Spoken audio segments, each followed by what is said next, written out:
అందుకని పూజ చేసేటప్పుడు మాట్లాడకూడదు. శరీరంలో ఉండేటటువంటి ఏ రంధ్రంలోంచి వాయువు బయటికి వెళ్ళకూడదు. కానీ ఏమంటే అవన్నీ మాకు జరుగుతాయా, మీరు ఏమిటో ఇవన్నీ భయపెడుతున్నారు కానీ మాకు పూజా విధానం చెప్పట్లేదు అని మీరు బెంగ పెట్టుకోకండి. అలా పొరపాటున ఇంకా మనకు అంత పెద్ద సంస్కారం, అంత పెద్ద అలవాటు లేదేమోనని ఋషులు ఎక్కడికక్కడ మనకి ప్రాయశ్చిత్తం చెప్పారు. ఒకవేళ పొరపాటున సాధ్యమైనంత వరకు నిగ్రహించుకునే ప్రయత్నం చెయ్యాలి. తెలియక ఒక తుమ్ము వచ్చేసింది అనుకోండి, ఏం చేస్తాం? ఆగుతుంది ఆ తుమ్ము.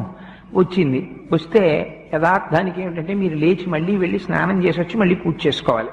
కానీ ఏమంటే అలా స్నానం చేయడానికి పూజ చేయడానికి మళ్ళీ మంత్రపుష్పం దగ్గర మళ్ళీ తుమ్ము, ఇంకెన్ని క్యాజువల్ లీవ్లు ఆఫీస్కి. అందుకని అలా బెంగెట్టుకోక్కర్లేదు. ఒక్కసారి మీరు చేస్తున్నటువంటి పూజ ఎక్కడ ఫుల్ స్టాప్ ఉంటుందో అక్కడ ఆపి మీ కుడి చేతిని తీసి ఒక్కసారి కుడి చెవి మీద వేసుకుని ఒక్క క్షణం ఆగి మళ్ళీ పూజ చేసుకుంటే మీరు గంగా నదిలో స్నానం